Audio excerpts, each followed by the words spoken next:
नमस्कार छात्रों, मैं Alka Pandey, Saint Joseph Academy Ghaziabad की संस्कृत शिक्षिका आज आप सभी को कक्षा 7 की पुस्तक संस्कृत सुधा पढ़ाने जा रही हूँ। आज हम लोग पाठ 5 असत्यस्य परिणामः पढ़ेंगे। शीर्षक है असत्यस्य परिणामः। असत्य का परिणाम, झूठ नहीं बोलना चाहिए, वो बताया गया है इस कहानी के द्वारा। उसका असत्य का परिणाम बुरा होता है, वही बताने की कोशिश की गई है इस पाठ के द्वारा।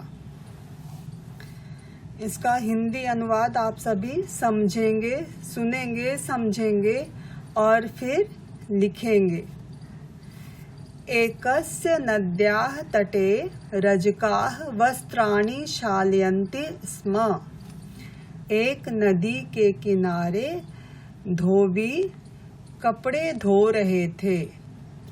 तेषां रजकानाम् एकः शंकु नाम रजकः आसीत्। उन सभी धोबियों में एक शंकु नाम का धोबी था। सः यदा कदा उपहासे विचित्रां वार्तां कथयति स्म।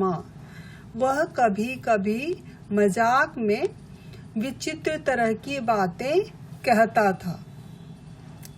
यह तां वार्तां अकर्णयति स्म, सः हसति स्म, तस्य बुद्धेः प्रशंसां च करोति स्म। जो कोई भी उसकी बातों को सुनता था वह हंसता था और उसकी बुद्धि की प्रशंसा करता था। एकदा शंकु उच्चैः अन्यान् रजकान् अकारयत्। एक बार शंकु जोर से रजकों को यानी कि धोबियों को पुकारा। भो भो रजकाः मकरः जंघाम गृहीत्वा जल मध्य माम आकर्षयति। हे धोबियों, मगरमच्छ मेरे जांघ को पकड़कर खींच रहा है और जल के बीच में मुझे ले जा रहा है। सत्वरम आगच्छ माम च रक्षत। जल्दी आओ और मेरी रक्षा करो। ये शंकु जोर जोर से बुला रहा है दूसरे धोबियों को कि मगरमच्छ मेरे जांघ को पकड़कर जल के बीच में मुझे खींच रहा है, जल्दी आओ, जल्दी आओ। इतः ततः सर्वतः च रजकाः तस्य रक्षायै तं प्रति अधावन्। इधर उधर जहाँ जहाँ बहुत दूर दूर जहाँ जहाँ धोबी लोग थे वो भागकर दौड़ कर आते हैं और इसकी रक्षा के लिए, शंकु की रक्षा के लिए उसकी तरफ भागते हैं। यदा ते तस्य समीपे अगच्छन् तदा सः उच्चैः अहसत् अवदत् च अहं युष्मान् मूर्खान् अकर्वम्। जब वे सब उसके नजदीक गए तब वह जोर से हंसा और बोला, मैं तुम लोगों को मूर्ख बना दिया, मूर्ख बना दिया। ऐसे हंसने लगा शंकु। शंकोः वार्तया ते सर्वे लज्जिताः अभवन्। शंकु की बातों से वे सभी लज्जित हुए। परस्परं च अवदन्, और आपस में बोले। शंकु धूर्तः अस्ति। शंकु धूर्त है। वयम् एतस्मिन् भविष्यति काले विश्वासं न करिष्यामः। हम लोग इस आगे भविष्य में उसके ऊपर विश्वास नहीं करेंगे। ते पुनः स्व स्थाने वस्त्र प्रक्षालनाय अगच्छन्। वे फिर से अपने अपने स्थान पर कपड़े धोने के लिए चले गए। केषुचित् दिनेषु गतेषु एकः मकरः सत्यमेव शंको जंघां मुखेन अगृह्णात् तं च जलमग्ने आकर्षत्। कुछ समय बीत गए। कुछ समय बीतने के बाद एक मगरमच्छ सचमुच में शंकु की जंघा को मुंह से पकड़ लिया और उसे जल के बीच खींचा। शंकु सहायतायै रजकान् उच्चैः अकार्यत् परं तेषाम् एकः अपि तस्य रक्षायै न अगच्छत्। शंकु सहायता के लिए बुलाया, रजकों को बुलाया, लेकिन उनमें से एक भी उसकी रक्षा के लिए नहीं आए।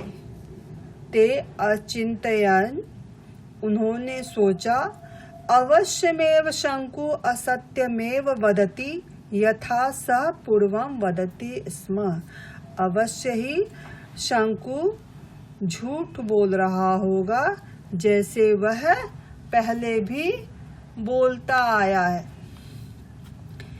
मकरः शंकुं गंभीरे सलिले आनयत्। मगरमच्छ शंकु को गहरे पानी में, दूर गहरे पानी में ले गया। जल मध्येन मज्जेन च तस्य मृत्यु अभवत्, और जल में डूबकर उसकी मृत्यु हो गई। मकरः तस्य शरीरम अभक्षत। मगरमच्छ उसके शरीर को खा गया। यदा अन्ये रजकाः तं तत्र न अपश्यन् तदा एकः रजकः दुःखेन अवदत्, हा हन्त असत्यभाषणेन शंकोः विश्वसनीयता नष्टा, स च मृत्युम् उपगतः।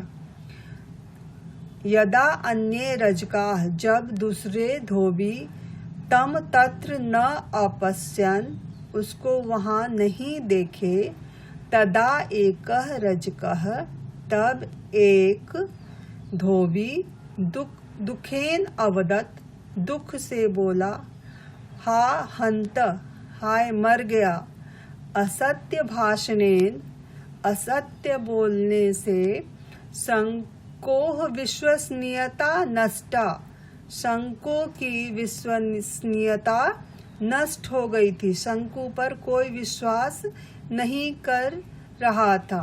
स च मृत्युम उपगतः, और वह मृत्यु को प्राप्त हुआ। क्रूरः मकरः तम अभक्षत, क्रूर मगरमच्छ उसे खा गया। हा असत्यस्य कीदृशः दुःखदः परिणामः, हाय असत्य का कैसा दुखद परिणाम होता है। ये इस कहानी के द्वारा हमें यह सीखने को मिली कि हमें असत्य का प्रयोग कभी नहीं करना चाहिए। शब्दार्थ देखेंगे। इस पाठ में जो शब्द आए हैं उनके अर्थ दिए गए हैं।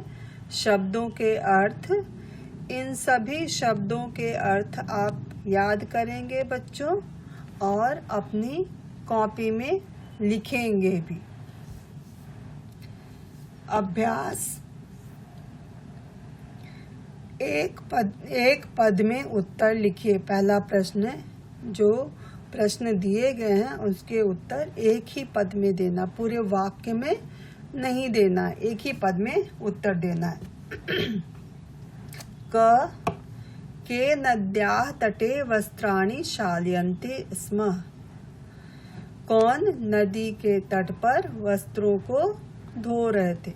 ये जो भी प्रश्न दिए गए हैं उनके अर्थ को समझना बहुत जरूरी है, नहीं तो आप सही उत्तर नहीं लिख पाएंगे। तो संस्कृत में जो प्रश्न है उसका हिंदी आप समझिए जरूर। तो ये क जो प्रश्न है इसमें पूछ रहा है कि नदी के किनारे कौन वस्त्रों को धो रहे थे, तो उत्तर होगा रजकाः। यहाँ पे सारे उत्तर लिखे गए हैं, उसको समझिएगा, याद कीजिएगा, फिर आप कॉपी में लिखिएगा। ख है, कः विचित्रां वार्तां कथयति स्म। कौन विचित्र बातें कहता था, तो उत्तर है शंकु। ग मकर शंकुम कुत्र आकर्षयत्, जल मध्ये। घ मकर कम अभक्ष्यत्, शंकुम। असत्यस्य कीदृशः परिणामः भवति, दुःखदः। दूसरा प्रश्न है, पाठ के अनुसार रिक्त स्थानों की पूर्ति कीजिए। क सत्वरम आगच्छत्, रिक्त स्थान। च रक्षत, तो रिक्त स्थान में आएगा माम। ख रिक्त स्थान युष्मान मूर्खान अकर्वम, उत्तर है अहम। ग वयम रिक्त स्थान भविष्यति काले विश्वासम न करिष्यामः, तो इस रिक्त स्थान में आएगा एतस्मिन्।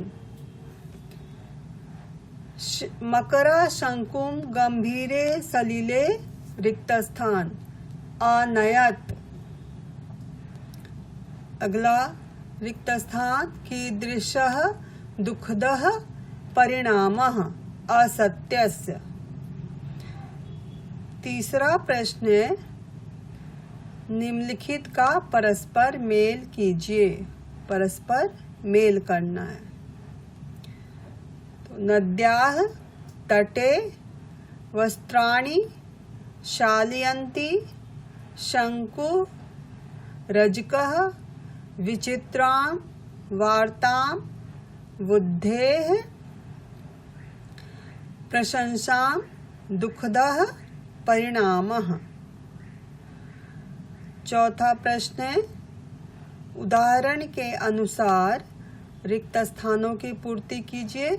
जैसे अपठत लिखा है तो पठति स्म, अहसत हसति स्म, अपश्यत पश्यति स्म, अभवत भवति स्म, अगच्छत गच्छति स्म, अलिखत लिखति स्म। पांचवा प्रश्न है, शुद्ध वाक्य लिखिए। जैसे उदाहरण में दिया गया उसी तरह से। ते पठति स्म, सह पठति स्म। क ताः वदति स्म, सह वदति स्म। ख अहम लिखति स्म, सह लिखति स्म। ग त्वं करोति स्म, सह करोति स्म। तौ हसति स्म, सह हसति स्म। ते वदति स्म, सह खादति स्म। छठा प्रश्न है, विभक्ति और वचन लिखिए। पद दिए गए हैं कई सारे, उनके विभक्ति और वचन बताने हैं। बुद्धयाः पंचमी और षष्ठी विभक्ति एक वचन। रक्षायै चतुर्थी विभक्ति एक वचन। दिनेषु सप्तमी बहुवचन। वार्तां द्वितीया विभक्ति एक वचन। तेषां षष्ठी विभक्ति बहुवचन। ये आपने पढ़ा पाठ 5 असत्यस्य परिणामः। धन्यवाद।